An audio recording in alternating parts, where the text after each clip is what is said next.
노종면 위원님 질의하십시오. 네, 감사실장님. 네, 잠시만요. 네. 아니, 그 마이크를 잡으시든지 앞으로 나오시든지. 제가 지난번에도 질의를 드렸는데 시작하겠습니다. 감사실장님 정년이 언제죠?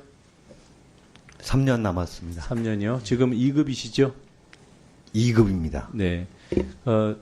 지금 계속 계시면은 역할을 하시면서 이제 승진 기회가 이제 한 번 남은 건가요? 그러면? 개인적인 신상에 대해서 물어보시는 거는 좀 아니, 대답하기 그러니까 2급에서 어렵습니다. 1급으로 승진할 기회가 있는 건가 없는 건가 여쭤보는 거예요. 이게 개인 신상에 관한 것인지 어떻게 인사는 판단하십니까? 제가 결정하는 문제가 아니기 때문입니다. 아니, 그러니까 가능성이 있냐고요. 본인은 2급으로 끝이에요? 1급이 될 수 있어요, 없어요? 방심위 조직 구조를 제가 몰라서 여쭤보는 거예요. 여기 지금 현재로서는 최고위직이라 2급까지밖에 안 되는 건지 1급도 가능한 건지 여쭤보는 거예요. 인사권자가 아니, 본인이 가능한 건지 여쭤보는 게 아니라 방심위 조직 안에서 1급이 나올 수 있냐고 여쭤보는 겁니다. 최저 연수가 지나면 아. 평가의 대상에 들어갈 거라고 생각합니다. 그 인사권을 지금 누가 쥐고 있습니까? 위원장이 인사권자이십니다. 그런 사람을 대상으로 감사를 하는 것이 남들 보기에 오해의 여지가 있다고 보지 않아요? 법상 그다음에 우리 내부 규칙상 감사실장이 이해 충돌 담당과도 맞게 지정되어 있습니다. 들어가십시오. 유일임 증인, 방심위원은 이해 충돌이 아예 불가능하다고 생각하시는 거더군요. 아까 답변을 들어보니까. 어떤 경우에 이해 충돌이 되는 겁니까, 그러면? 예를 들면은 민원이든 뭐든 뭔가 계약이나 금전적 이익이 있어야지 이해 충돌 방지. 금전이 아니면은 성립이 안 된다? 일반 민원인들이 공익적 PPT 민원인들이 보시겠습니다. 됐어요. 네. 보시겠습니다. 볼륨 체크해 주세요. 시간 좀 세워 그 주시고요. 해당 내용을 유일임 현재 아들 동생들이 민원을 제기했고 그 해당 내용을 유일임 위원장이 심의를 했습니다. 이것은 이해충돌 방지법에 해당이 됩니까 안 됩니까? 사실관계에 따라서 맞다면 어떻습니까? 맞다면 이해충돌방지법에 해당될 수 있겠습니다. 네. 김홍일 전 위원장은 법률가 출신이죠? 여기 금전거래 얘기 어디 나옵니까? 됐습니다. 네. 제가 말씀드려도 되겠습니까? 아니요, 뭐 금전거래 얘기하시는 분하고 그게 무슨 저 얘기를 합니까? 김홍일 위원장이 말씀하지 나중에 마세요. 핵심은 가족 지인의 민원 제기를 본인이 알았느냐 여부입니다.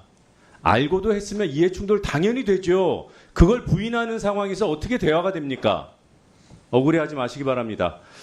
앞서 우리 여당 의원님들께서 뭐 정보 유출이 본질이다 뭐 이런 말씀하셔서 제가 문제가 있으면 수사하면 된다 하고 있지 않나. 핵심은 지금 민원사주 의혹에 대해서만 수사를 안 하고 있는 점이라고 말씀드렸습니다. 보도가 본질이라는 말씀도 하셨어요. 문제 있는 보도들 심의해야죠. 심의하잖아요. 수사도 하잖아요. 그런데 왜 그 해당 보도의 민원 신청이 이렇게 이상하냐고 묻는 겁니다. 왜 위원장의 가족들 지인이 무더기로 수십 명이 한꺼번에 특정 시기에 같은 사안으로 민원을 제기하냐고 아주 상식적인 질문을 드리는 거예요. 이걸 어떻게 문제가 없다고 얘기할 수 있어요. 이걸 좀 제대로 밝히자는 겁니다.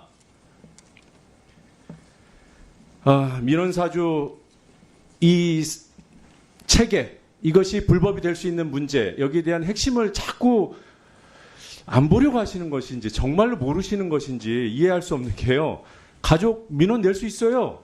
그걸 얘기하는 게 아니라 가족이 민원을 냈으면은 그 해당되는 가족인 위원은 심의에 참여하면 안 된다는 얘기를 하는 거잖아요. 왜 가족이 민원을 제기할 수 없냐는 질문을 하십니까?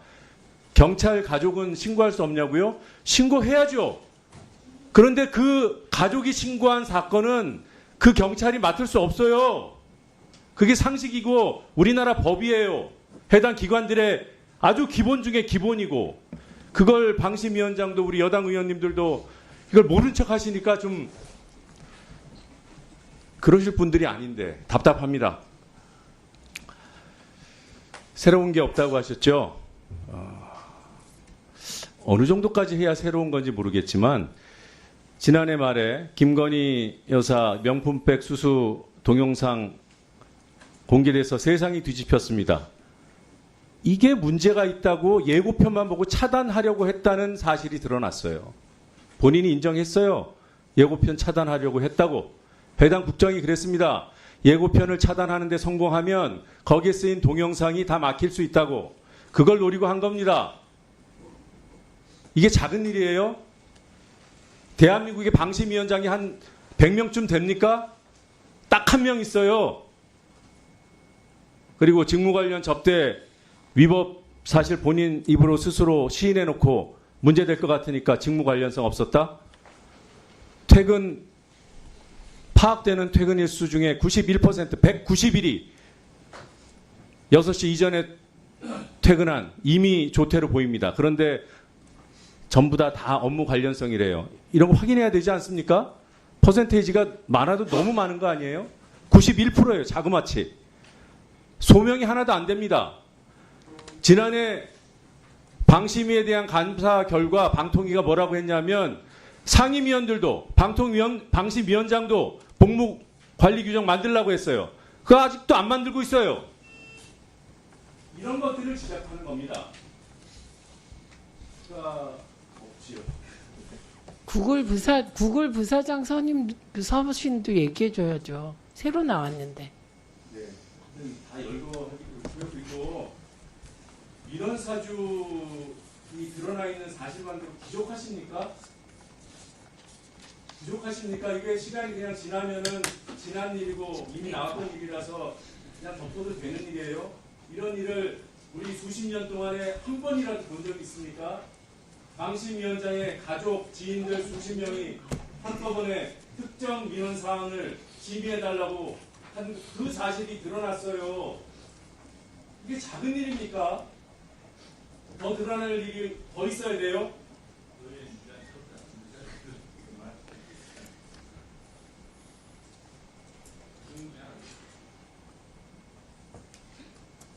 이정원 위원님 질의하십시오.